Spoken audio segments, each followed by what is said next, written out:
All right, take two. Take two. Take two. Take two. All right. Thanks for coming back, Sarah. Thank you, everybody, for coming back. Yes, Sarah, come back to Cali and visit. All right. We are going to get this fixed. We're going to get it fixed because, y'all, I actually did homework this time.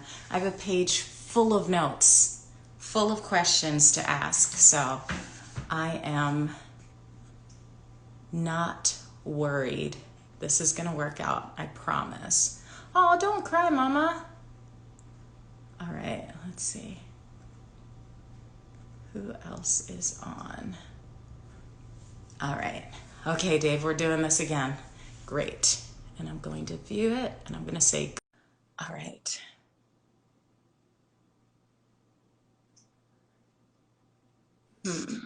We There did it. it is. We did Oh it. my goodness. We did it. I'm hoping. I feel like everyone left though. That's okay. They'll come back. They'll come back. Oh, I'm It so happens. sorry. My phone is ancient. That's all good. I was having so much anxiety when it wasn't working. It's all good. And that's the thing about technology. Like anyone that's been on one of these lives or has watched it has seen people have to stop and start over again. So it's all good. It is Well, I'm all so glad we're here. I hope everyone returns. Yes, yes. Mom, come on back. My mom was on. Oh, hey, Megan. Amazing. All right. So the people that are supposed to be here are here. We are live. It's so good to see you. Yes, you too. I'm really looking forward to this. Yeah. So let's just jump right in. So to everybody who's joining, Dave and I met when we were filming Cooking Show, and our mutual friend Kurt and I met at the Ojai Playwrights Festival. And we connected, and I loved your energy, Dave. Hey, Jay Bernard. So, you know, we've been connected through social media, and you reached out the other night and told me about your political background. I had no idea, no idea. So let me just read your brief bio that I got from an article you wrote. David Oh, Meyers worked in the West Wing of the White House as Assistant Staff Secretary from 2006 to 2009 and Communications Project Director.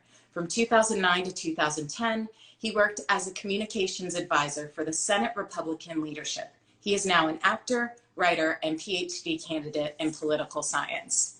So now, now, yeah. well, Now, I did not pursue a PhD. I left with an MA. So, oh, I'm it's not almost accurate. I mean, I'm not mad at it though. It's still an MA in political science. And I'm so glad we're going to talk about this and get some perspective, because a lot of times conservatives and liberals don't have conversations. So we don't know what the mindset is. And I just really think that, especially with this election, we need to be able to have these conversations and work together to push our country forward instead of backward. Well, So yeah, let's go and ahead. that's why I'm so glad to chat with you, because I feel like the fundamental breakdown we've seen in this country is because the two sides cannot come together, and it's either, instead of trying to figure out what's best, it's you have to be either for or against everything, and that's how something like a mask becomes politicized, Yeah, because politics becomes a blood sport. So you say, well, how can a mask be controversial? Because in that mindset, well, anything that someone I disagree with supports, it must be bad for me. And we've really, the days where, William Buckley had his show to sit down and make conservative seem legitimate and have these conversations has descended to now a party where it's just insults. And that, I don't know if you saw, but the incident in Texas where you have armed people surrounding campaign buses, and another rally today was canceled in Georgia because of armed militias. yeah, And to me, that's you can't have an open conversation when there's that kind of violence going on. And to me, absolutely. and to me, that shows people who aren't interested in having a conversation. Bingo. Bingo. Yeah. Well, let's just jump into it. Have you always been a Republican, a conservative, and like what drew you to that party? So I wasn't. I grew up in a family entirely of Democrats, pretty much across the line. But Wow. I grew up in Fort Lee, New Jersey, Okay. which was right across from the George Washington Bridge. And when 9/11 happened, I remember my mom picked me up, and we had to walk home together from my high school, and you could literally see the smoke coming out of the World Trade Center. Hmm. And my grandparents grew up, they escaped from the Holocaust, and somehow in my mind I always thought, oh well, those major historical events just happened in the past. And I was, you're also an actor, I loved musicals, I was just in my little bubble. Yeah. And that kind of opened my eyes to the fact that major things were happening in the world. And I just started following the news. And the thing I really became attracted to about President Bush and what conservatives had argued for 40, 50 years, which has now been thrown out the window, is that America has a moral obligation to spread human rights and decency and be a call for justice throughout the world. And obviously, it became very controversial with the war in Iraq, but I think the keystone of President Bush's foreign policy that I was drawn to was the freedom agenda. Was that no democracy has ever gone to war with each other, and also those are the countries where people's rights are respected. So in fact, even if you look at it solely from America's self-interest, which I don't think you should do, I think the moral issues are just as important.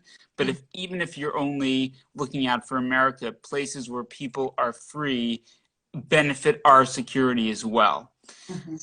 So that was the thing that really first attracted me to President Bush, and that is certainly no longer part of the Republican foreign policy. Yeah. Yeah. Well, tell me about your White House experience. I mean, that's so unique. It was. I saw my friend Leslie just joined. We haven't talked about politics, so I don't know how she's voting, but Leslie and I started as interns together, I think, Leslie, on January 6th or something like that of 2006. I'm actually my first, we were interns together every single day, like 12 hours a day for 4 months.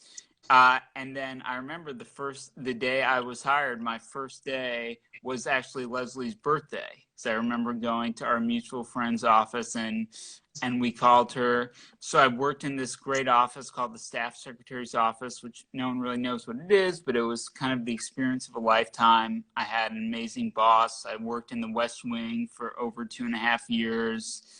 Wow. So it was kind of a dream come true. Yeah. What was your everyday role? So that office does a lot of editing. So everything that goes to the president is vetted and edited. So everything from the speeches the president gives to his briefing materials, both for grammatical accuracy and then also factual clarity. And I was lucky because I got to meet so many people, because everything had to be filtered through that office, because different advisors would sometimes try and push their different agendas in. Oh. And the staff secretary's role, at least when I was there, was to try to be a neutral arbiter and make sure that a fair picture was presented. And then in terms of speeches like that, an accurate picture was presented. So when the president would go and speak, every speech would be vetted by the Director of National Intelligence and the CIA to make sure that the intelligence community was comfortable with everything being said. And so I honestly don't know what is going on in the staff secretary's office today in this Trump administration, because I think even a lot of Donald Trump supporters will acknowledge that there's just a fundamental problem with the truth. And I think a lot of Republican voters can look past that and separate that from other issues, but I don't think it can be separated. And I think honesty, integrity goes to the core of everything. And if you don't have that in a leader, then everything else is worthless, even if other policies are in line with yours. And that's what led me to leave the Republican Party as long as it stays, a party that's going to enable and then excuse what's happening in the White House. Yeah. So I saw that you also worked as communications advisor for the Senate Republican leadership. And in one of your articles, you talked about the difference you saw between your time in the White House and working for the Senate. Can you talk about that a little bit? Yeah, so Leslie knows that about that as well, but that was actually why I left politics. So in January of 2009, I needed a job, and President Obama had just come in with huge mandates, and there was, I think, over 60 Senate seats. There's no job to be had.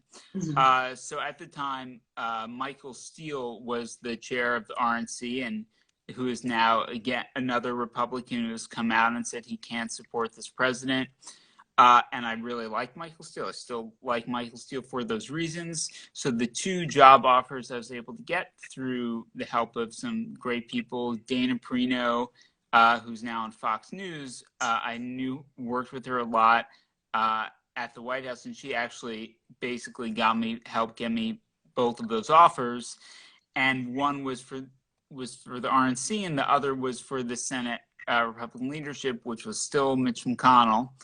Mm-hmm. All those years later, and I took the Republican job in the Senate, and after 2 days, I said, I've made a horrible mistake. Because one thing about the White House is you might have disagreed with President Bush's views, but I can tell you that everyone there got up every day and worked incredibly hard with one intention: to do what was best for the American people. Joe Biden says, I'm not going to be a Democrat. I'm not going to be a Republican. I'm going to represent even those who don't vote for me. And I can tell you from my heart, that's what happened in the Bush White House. Sorry, I don't want to take a big time, but like a brief tangent. I remember I was working there during the 2006 campaign, and I was traveling around with the president, Air Force One, all that stuff. And like I said, the staff secretary's office vetted speeches. And the speechwriters would always put in lines attacking Democrats. And President Bush would go through every draft of every speech by hand himself, even when it was 40 and 50 drafts, and make edits. And every time it would come back down to us crossed out. And one of my jobs when I was at the staff secretary's office was everything touched by the president becomes a national record. So my job was to take every document the president had touched and archive it. So I saw everything that the president touched. So I remember I asked my boss, I don't understand, Nancy Pelosi, Harry Reid, they're attacking us. Why does President Bush keep taking them out? And it wasn't until later on when we saw the demonization and vilification that was happening in Washington, I said, oh, that's why he was doing this. Because attacking these people is not going to help anyone. It's not going to advance the interests of the country. So sadly, when I went to the Senate and the Republican leadership, there was one agenda. How can we do something that's bad for Barack Obama? And people just did not have the country's best intentions at heart. They had their political best intentions at heart. And I wouldn't say anything, even though I do not like him, I wouldn't say anything bad about Mitch McConnell that has been made public, but he's made that public himself. He said in interviews that was his agenda. And literally that was my whole job there. That would be our thing. Look at polls. How can we attack Obama? There was no positive vision of what Mitch McConnell wanted. He still wants to repeal Obamacare with no replacement for it. It has been 12 years. What is your answer to people with pre-existing conditions? 12 years later, Mitch McConnell does not have a plan. We've seen the free market can't decide. If you get cancer in this country, you have to worry not only will I die, but that I know people who have been bankrupt. They've lost their tens and hundreds of thousands of dollars in debt. You can't control if you get cancer. Saying the free market will account for that, and then maybe we'll let hospitals, dole out charity is not an answer. So, that is what was happening in the Senate. And I didn't intend to leave politics, but I left politics and went to law school largely because I just felt like I could not work on behalf of that cause anymore. Wow. That's like, I knew some of that was happening, but to get confirmation is huge.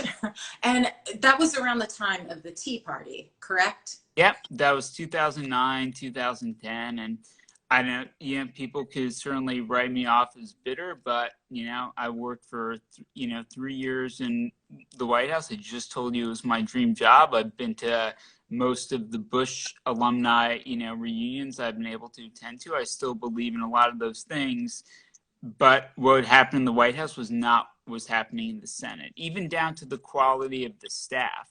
When I worked in the White House, I said each person was smarter than the next and truly the best and brightest of the country. And I assumed going to the Senate Minority Leader's office, that would be the same. And it was just, it was not the case. It was just a lot of political fight. People just were not nearly as thoughtful or as interested in the common good. They were just all interested in politics. Wow. Wow. Okay. Well, so That was my impression. Maybe someone yeah, else had a different impression, but I just saw there's a guy, Josh Holmes, who ran the communications thing, and now he's some big, major Republicans consultant.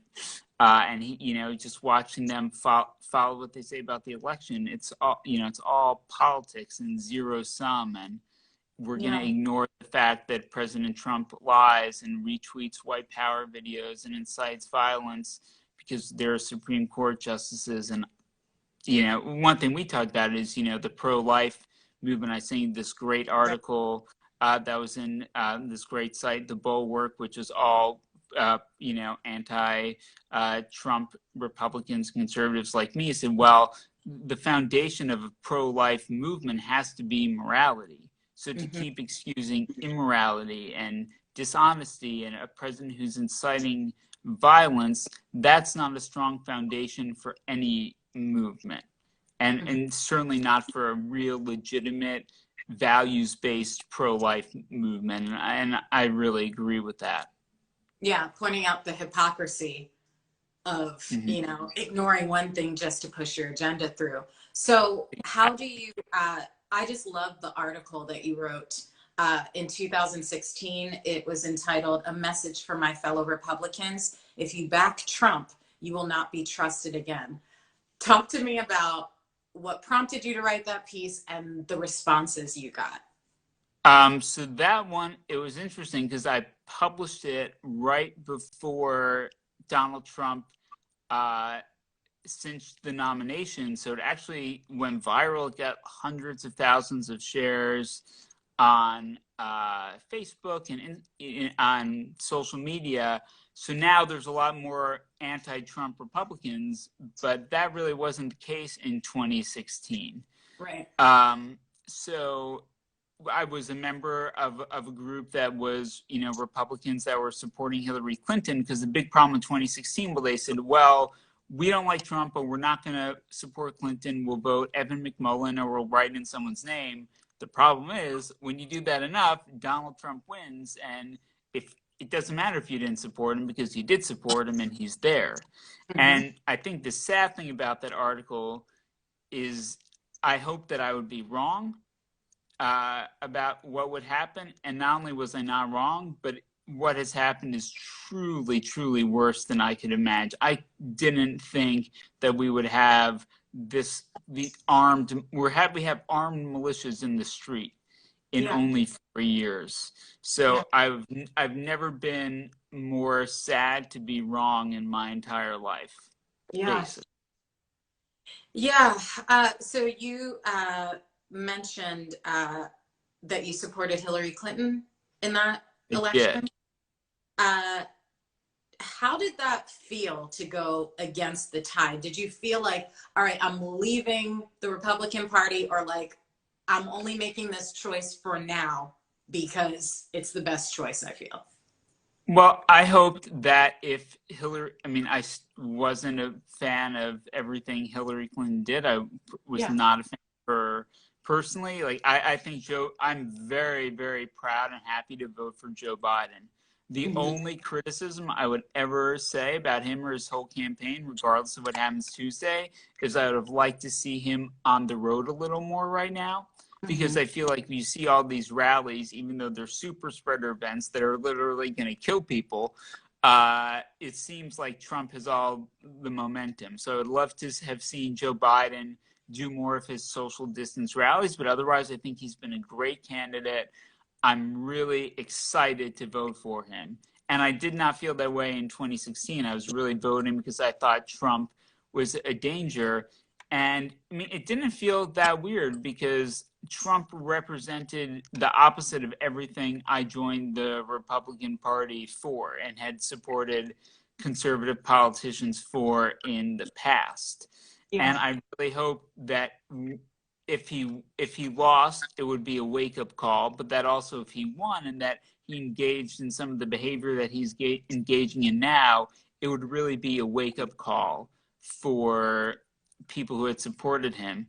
And it's been really heartbreaking to see that not only is it not a wake-up call, but he has more support among that base than ever. Yeah. So I don't know. I'm getting a little nervous about Tuesday, but I think even if Trump wins, that segment of the party that is okay with someone, retweeting white power and, he's 250,000 people are dead, and he mocked a Fox News host yesterday for wearing a mask. I just don't know how the mindset of people who think that's okay to support that is going to change, and just the lack of logic. I was watching before Fox News, and Ted Cruz was like, well, if Joe Biden wins, he's going to shut down the country. And I think Joe Biden made a great point. The only way to open the country is to be honest about what's happening. If everyone wore a mask, the country would be open. But again, we've become entrenched in this politics of, if you support me, you're good, and if you oppose me, you're bad, no matter the issue. And I don't see any Republican leaders in elected office who are willing to acknowledge that and do something about it. Yeah, that's a question I had. I'm so glad that you went in that direction. Why do you think there's been such a hesitation from elected officials to speak out against Trump? I think there's two reasons there's been hesitation to speak out against Trump. One, as the time has gone on, the politicians running for Congress have become members of that extreme or aren't members of that extreme. We have multiple QAnon supporters running for the House, running for the Senate. So they might even be to the right of Donald Trump. And then I think for the vast majority of them, it's self-interest, because for better or worse, Donald Trump has cornered the Republican base. And I think if a Republican like John Cornyn went out and said, I oppose Trump for these reasons, he's going to lose, because the Republican base will abandon him, and Democrats are obviously going to support the Democratic candidate. But my question is, and I know, we met through, entertainment, and I had this play I wrote that was the first thing I wrote that kind of took off, and it was supposed to come off Broadway before COVID, and now who knows what's going to happen. Michael Shannon, who's a fabulous actor, is supposed to do it, so I'm hoping it still happens. But it was about a group of German college students who resisted Hitler during the war, and it's an amazing story. And in the end, the girl, it's a true story, she gave her life.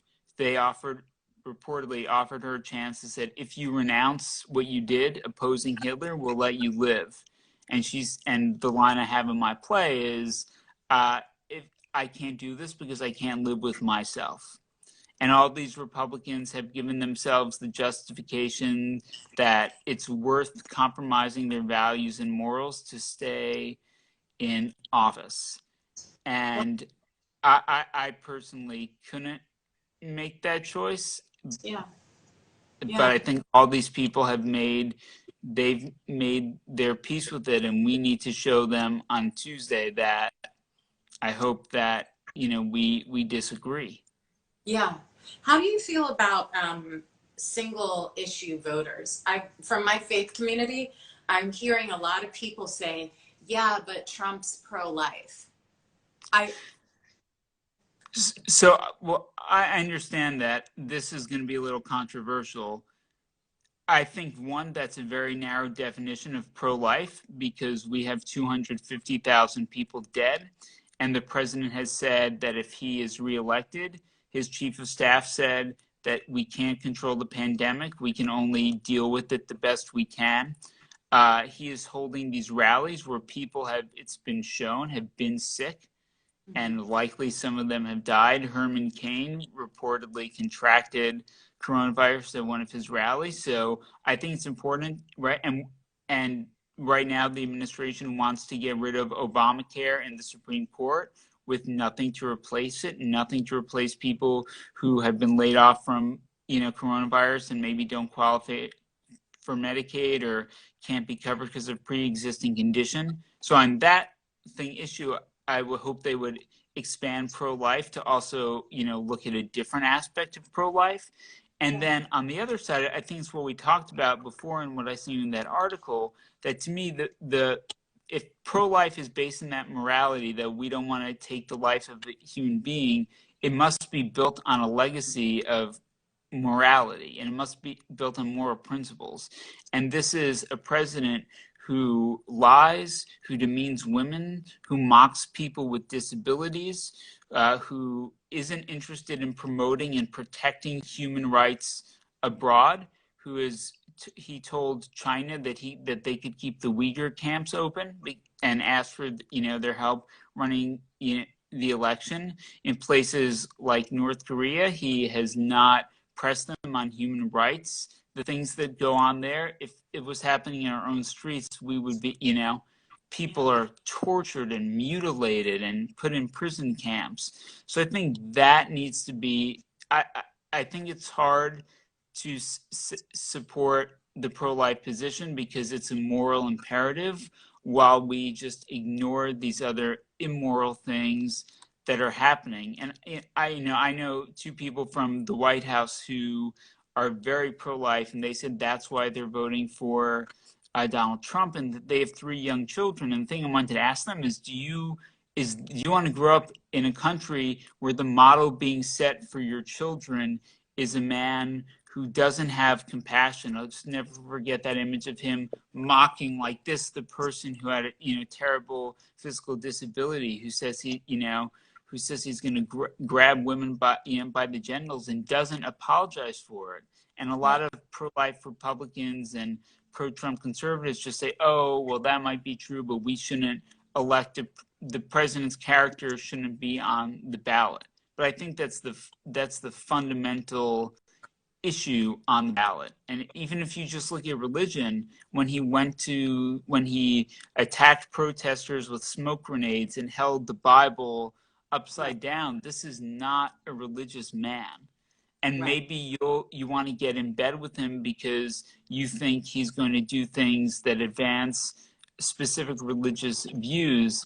But I just don't. Someone like that can't be trusted. And if he's not even doing them for the right reasons, he was never pro-life before he ran for president. He's doing it as a political issue.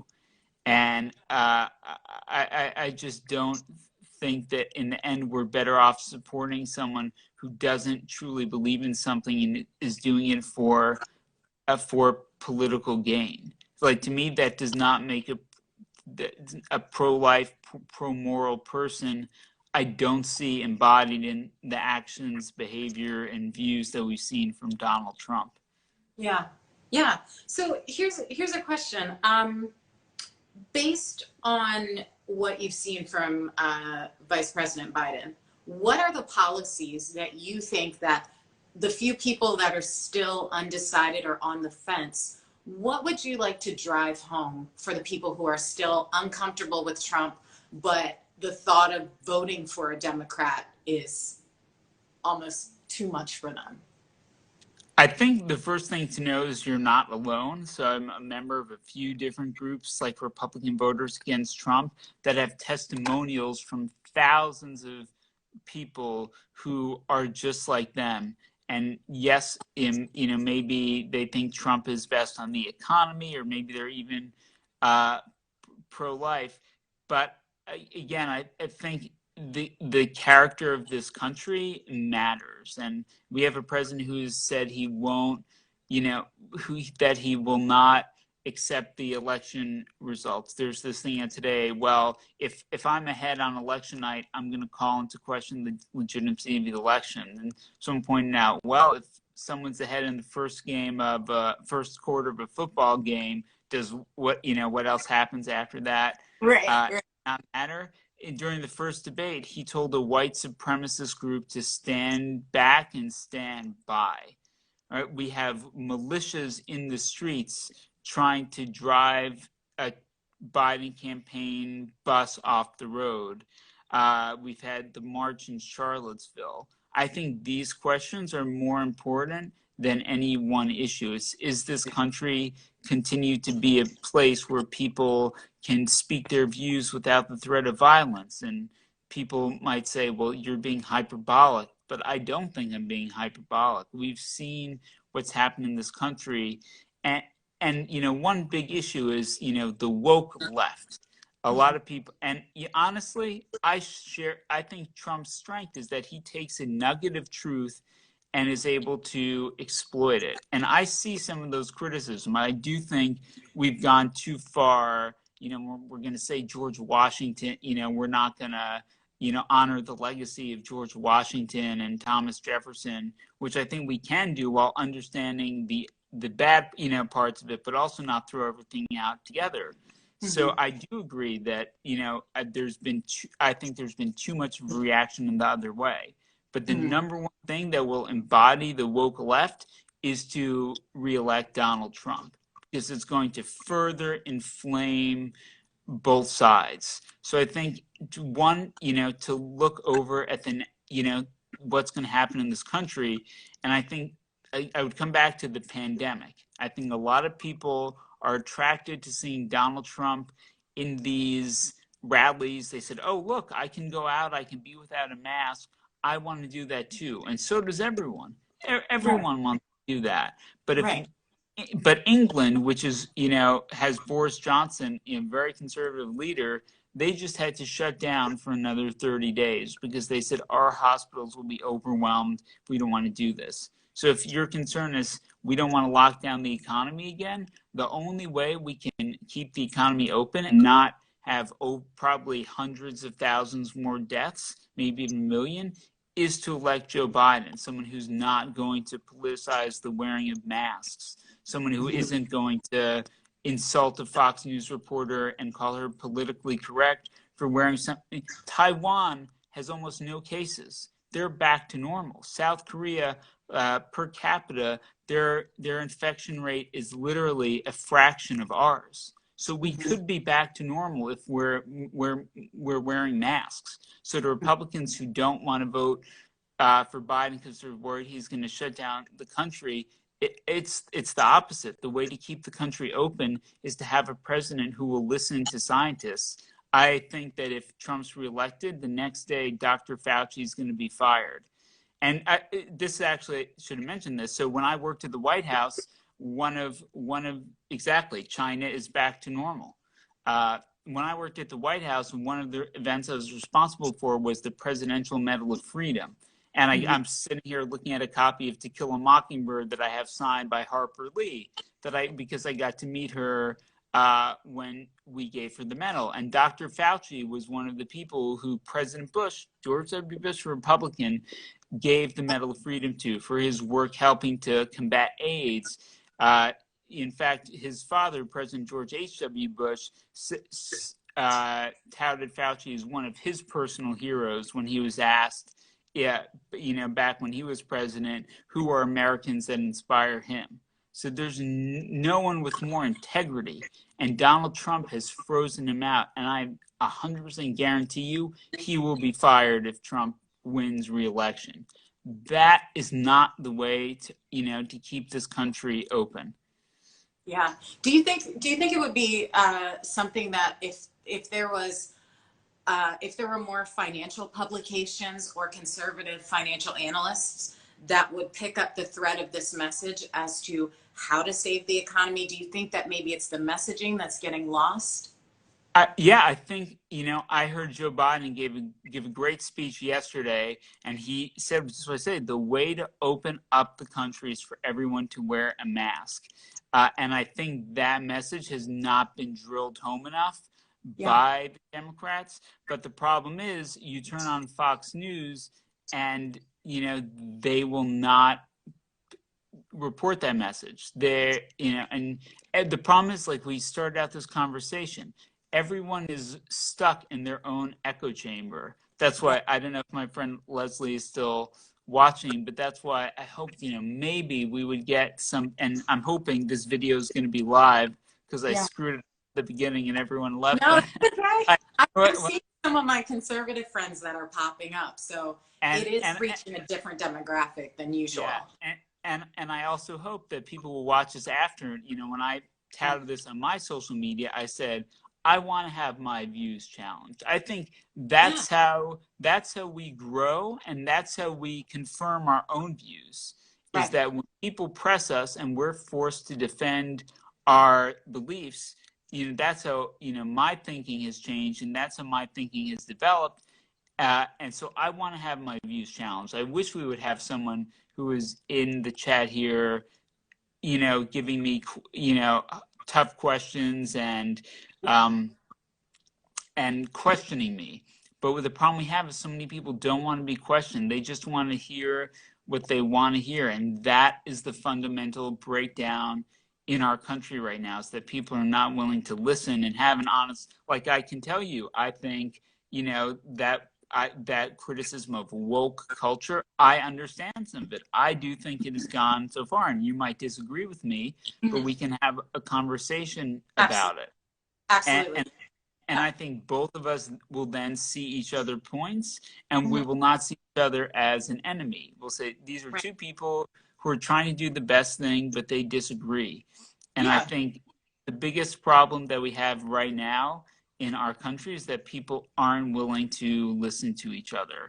A Republican, Democrat can't get together, because if they did, wearing a mask would not be political. And it's not being modeled from the top down. I think what we've lost, like hearing you talk about President Bush, I didn't vote for him, but I did love that there always seemed to be this respect between the Bushes and the Obamas. And I always loved how President Bush and Michelle Obama, they just seemed to be like buddies, even though they disagreed politically, and to think about that now, I can't even imagine it. So it makes me feel like, because Trump has this way of not listening and cutting people off when they say something that he doesn't agree with, that his supporters are adopting that as a method, and they're justifying it and basically saying like, well, yeah, he's a tough guy, he's not a wimp, and basically making actually listening and having empathy for one another, labeling that as being weak. Yeah, well, that's what I would go back to your thing of, well, what message do you have for pro-life people who are supporting Trump for that reason? I think what you just said is so important. Having behavior modeled at the top, especially for families with children, that matters. It matters, what if you grew up in this country 4 more years, your children seeing that behavior and being told that's acceptable, right? When he said that the older protester who was knocked to the ground in Buffalo and had blood coming out of his ear, he spread this false conspiracy theory, and Republicans just want to ignore it and say, oh, well, that's Trump being Trump. But when people see that, that's how conspiracy theories thrive. When the president says that it's true and attacks the war on truth, people will see that and believe it. And I work for part-time a conservative publication. I don't want to say in what issue, but they're a very niche issue. And they said, well, President Trump is good for us on this issue. And on that issue, there's a lot of misinformation out about there. And they're always saying the media is biased against us. And a lot of times they're right. but I joined that website because I think the facts are on their side. It's the Israeli-Palestinian issue without trying to open up a whole can of worms. And they said, well, we're going to support Trump because he's good for Israel. One, I don't think that's the case. And two, right, if you want to say, well, the facts are on our side, if you say, well, then we'll also support Trump even though he lies, how can you ever say how can you ever have the moral legitimacy to claim the facts are on your side when you're supporting someone who doesn't believe in facts? I mean, if everything's fake news, then there is no truth. And there are a lot of people who are out there now and believe that the coronavirus is a hoax. And because Donald Trump has waged a war on objective truth. And I think that is incredibly dangerous. So here's a question I just thought of. Do you think the way to get communication back again and to get empathy back in the Conservative Party is for the Republicans that are against Trump to have these conversations with the Republicans that are for Trump? Because I think that a lot of the reason why I'm seeing names pop up that have not watched any of my videos, but the fact that you worked in a conservative White House, it almost gave them a glimmer of hope, like, all right, well, maybe I'll be heard, maybe I'll be understood. I mean, that's what I would really hope. I've been doing some phone banking for Joe Biden, and if you ever thought being an actor was not enough rejection, you should start phone banking, because, well, people are very angry because they've been called so much. So much, yeah. But, I was making calls in Texas a few days ago, and a lot of people there were very pro-Trump. And there's this one woman who's very nice. She said, "Oh, I'm sorry. I'm pro-Trump." I said, "Look, I'm not here to proselytize or change your views, but I did work, for George Bush in the White House for 3 years. I'm supporting Biden. Would you be willing to chat with me?" She was very nice, but she said, "No, I've made up my mind." And I just wish I'd have the opportunity just to chat with, other voters. And this is so nice. I've never done cable news right when in 2016, when I wrote my op-ed, people had talked about it, but it just never worked out because I was living in New York at the time, and it just wasn't possible just to get into the studios. But I feel like if I did this on Fox News instead of a conversation, I would have people yelling at me. Yeah. And there would be no room for a thing. I mean, one thing I'd be interested in chatting about with you, regardless of what happens after this, is like, is there some outlet for us to kind of continue this kind of real conversation as opposed to 1 minute on Fox News with Jason Miller yelling at me that that I'm a rhino, or Donald Trump is saying these are fake Republicans. I'm not a fake Republican. I worked 12, 14 hours a day for 4 years straight between the White House and Senate. I voted for President Bush. I voted for John McCain. I voted for Mitt Romney. I would have dreamed of going back to the White House had most of the Republican candidates won, because even though I love the stuff I'm doing, acting, writing, that was like the greatest thing professionally I ever did with my life, because it was literally to get up every day in 12 hours and try to make things better for other people, and to be able to do it at that level, where just because it was weird when I left the White House. I think a lot of people thought I lied about what I did, because what I just told you, this 22, 23, 24-year-old is looking at the president's speeches, and I made suggestions that sometimes, would get taken. I remember I worked for the greatest person I ever could have worked for. His name was Raul Yanis. He'd been a big lawyer. He'd worked in the Department of Justice, and I kept telling him we should change this thing in a speech. And he was great. I was brought on to be his executive assistant, and he quickly promoted me and brought me on this trip, which wasn't supposed to be my job. I was right out of college, and I'll never forget, he came back, and one day we were in Utah. It was at 2 a.m. He goes, "Well, we just recorded the radio address. President Bush changed the thing that, you kept telling me we should change. And he kind of told other people about that. So after that, when I would say, hey, what about this? Right? People would listen. It was crazy because I was 23 years old and literally I was saying things that people would consider before sending it to the president. So it was kind of like, the honor of a lifetime. And yeah. Well, I think we're definitely going to keep having these conversations. I see Shayna saying that we should definitely have them because I think it's the only way through it, the only way to process it is to chat about this, because this is just the tip of the iceberg. And I'm so glad you reached out because, again, with your expertise and with the fact that I do have friends in the faith community that really don't love Trump, but they have not yet heard a compelling argument from someone who speaks their language as to why we should vote for Biden. And believe, I like you said, I do like Joe Biden.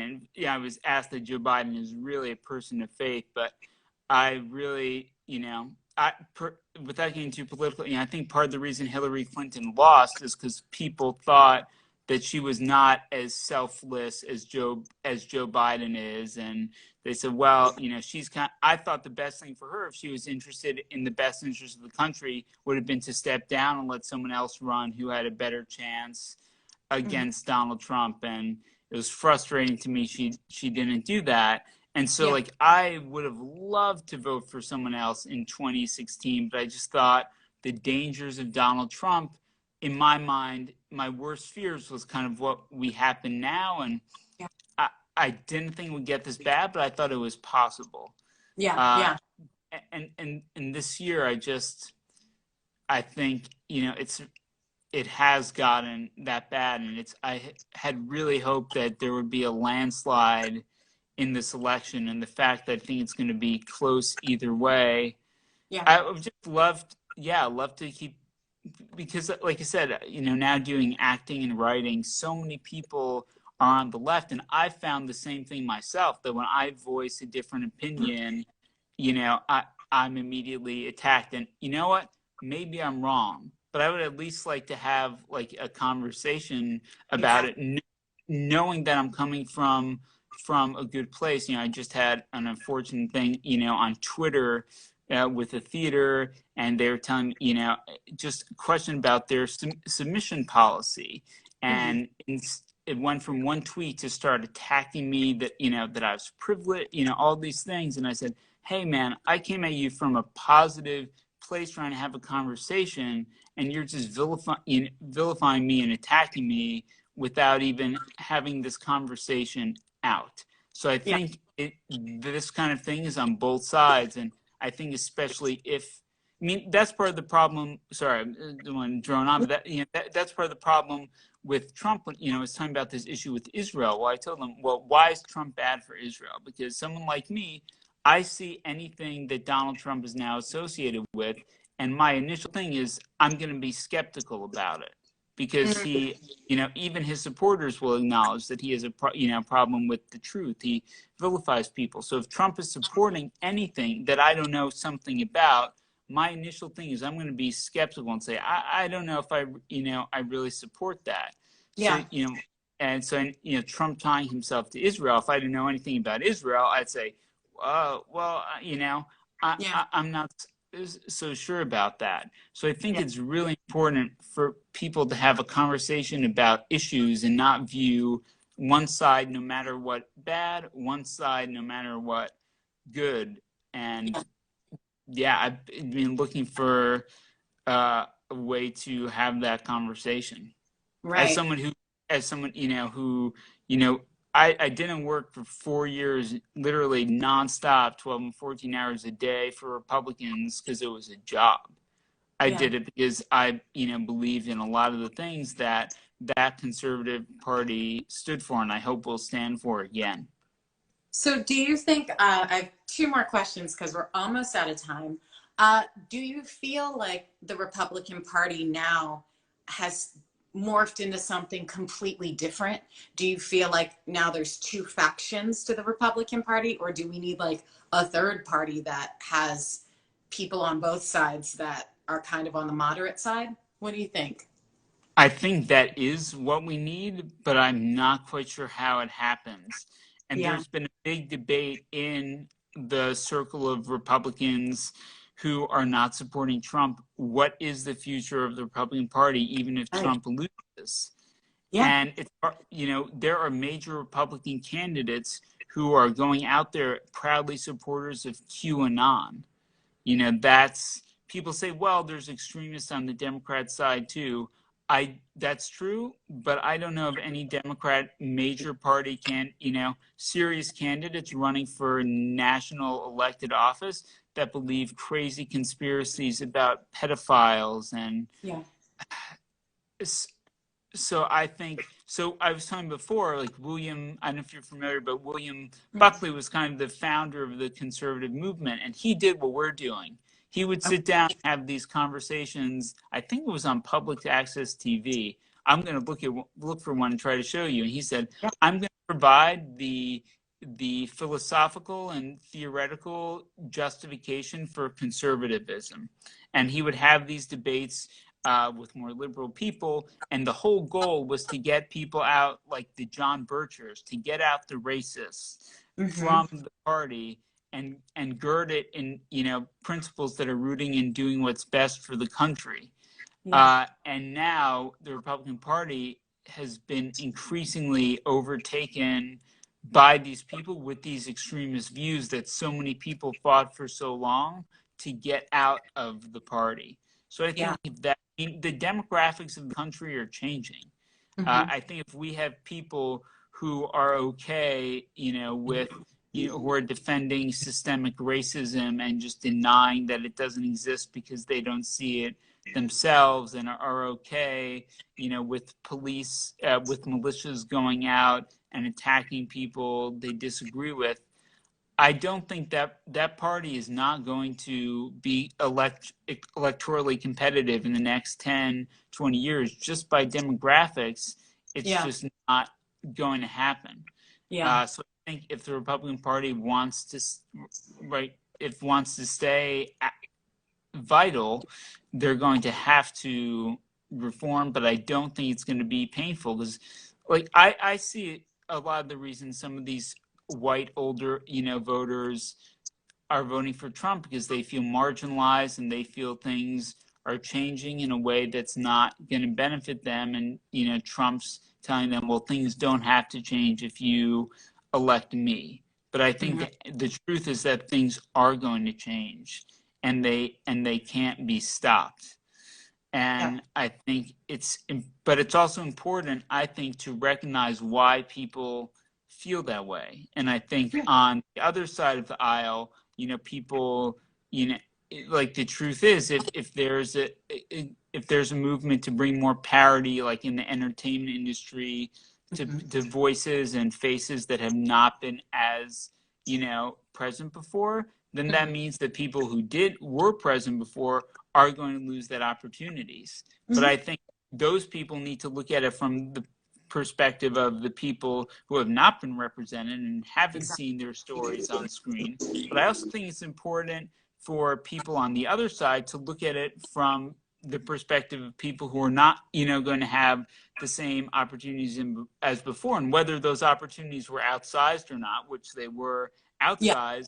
But those people can't change the fact, just like, someone else can't change their skin color, that other person, and maybe they grew up in a thing, well, they expected it was, going to stay the same, and now it's not. And I'm not saying those people are right, but I'm saying if you don't see that and are able to communicate with them, you're going to be in real trouble, because it's going to it's going to be further this divide. And I think there's a big difference that some people don't understand on the left between agreeing with someone's side and empathizing and understanding it.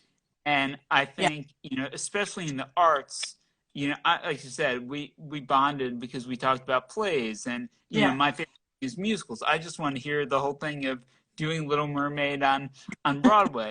Yeah. But the theater I hate to see is when the other side is, demonized as dumb, racist, rednecks, unthinking people. I just don't think that's true, and I think that's an oversimplification that leads to some of the problems we're having now. Because Yeah. Joe Biden is doing really well with white college-educated voters, but he's still got 35% of white college-educated voters supporting Trump. In my Yeah. ideal world, that's gonna, that would be zero. Yeah. But the most important way to engage those people is not writing them off as racist and Right. stupid, but Right. to see what's motivating that and see if you can, communicate with them better.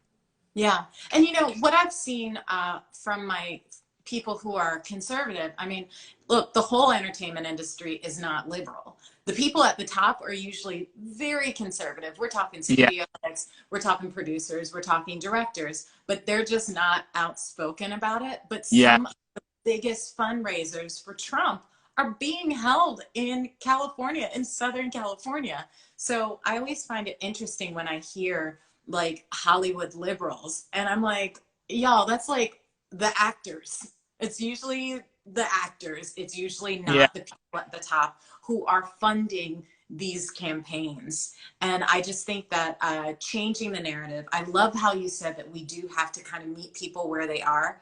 That's something that I feel I've grown in doing during this pandemic, in acknowledging that, okay, this is probably the first time a lot of people are looking at issues of race, whether it's on the job or in politics. And I'm going to give you a minute to let it process, right? But I'm also going to give you some truth.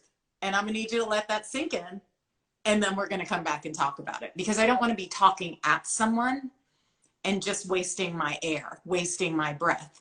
But I do want to be heard. And I've really tried to engage with people that, like, I've had people tell me, they said, oh, well, I'm not personally racist. I, go out there, we have black friends, we have people come over for our children. I remember there's one woman I tried to discuss this with, and I said, well, that might be true, but and people feel attacked. They feel like if you say there's systemic racism, that means I'm a racist. And I tried to spend all this time with her. I said, yes, you might be, the most least tolerant person out there, but if the society isn't tolerant, it doesn't matter, what each person is doing. And, I even was able to look at my own self and what I was doing. I remember, I've been pulled over a few times by the police and had horrible experiences. I did nothing, but they were so militant. They were so nasty. They were so aggressive. And every time I left, I said, oh, thank God, thank God I'm not a minority, because this would have been really bad for me. So I knew that. I thought it was horrible, but then I asked myself, well, what was I going out and doing, to oppose it? But I think, like, dealing with some of those other people, like, I can't tell you how many people I met who said, oh, well, I'm not personally racist, and that makes it okay. And that doesn't make it okay. But I think to say, well, yes, you are racist, but you don't know it. I've seen a lot of people do that, and I think that is the worst approach to take, because that makes people feel attacked. And when people, like I just told you, when this person on Twitter told me I was being racist and privileged because I tried to engage in policy, I immediately felt attacked. I immediately went on guard, and I think a lot of times, so I've tried to start things, well, like, yes, you're right. I'm going to take you 100% at your word. You are not, racist. But let's look at all these things and see why, someone who was black or is not white might feel, that we're not in a totally fair society. So I think meeting people where they are without, attacking them. And some people are just racist. They don't want to have any conversation. Some people you're going to have to write off. But societies can change. I just look at when people say, well, how can things change?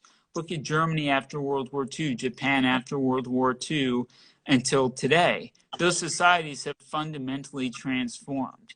So it is possible, but it's also possible for society to devolve and transform in the other way. And that's why I think this election is so important. I really think it's an inflection point for where this country wants to go peacefully, Yeah. at least. So what would you say, since we have to wrap it up, if you had like an elevator speech for someone who knows their loved one or their friend is still on the fence, what would you say based on your experience canvassing? My experience would be the way to open up the country is to have masks and to elect Joe Biden.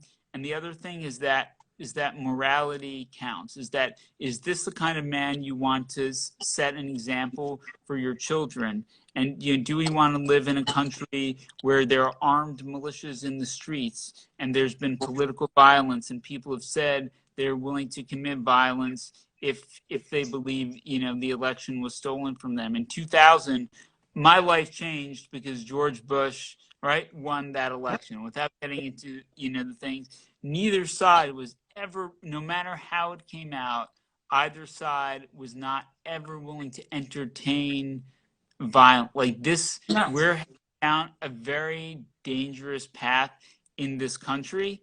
And then the last thing I'll say is, if you think that the country is going too liberal, there's one thing that I can guarantee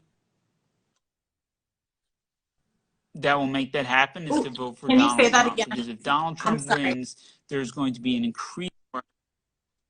Can you say that again? You broke up. You said there's one thing, and then I feel like it's important. Oh, Can you? I'm sorry. Yeah. So the other thing I said, like, if you are afraid of the country getting too liberal or the woke left, the worst thing you could do is vote for Donald Trump. Because I think if Trump is reelected, the country is going to be further divided, and those people on the far left are going to become more emboldened, and the louder voices in the Democratic Party. And I share some of those concerns. Like, I worked for George Bush for 3 years. Some of the far left aspects of the Democratic Party I dislike, but I think if Donald Trump wins, those are the voices that are going to be empowered, as opposed to the voices of someone like Joe Biden, who's not interested in governing the country in that way. So if you want a path to more political violence in the streets, to more extremes on both sides, vote for Donald Trump. But if you want the moderate America that you grew up in, where democracy is protected, we don't have the threat of armed violence in the streets, then Joe Biden is your candidate. Thank you so much. You just summed it up. I never could. Thank you for it. And we're going to do this again. Like, I have a whole list of people that I want to revisit conversations with, because no matter what happens, like you said, we're going to need to keep having these conversations to heal. So thank you for reaching out to me. And everybody, it's not too late. Reach out. Not everybody has made up their mind. So keep having these conversations. Thank you for canvassing, Dave. And I'm going to post this. Please share this video.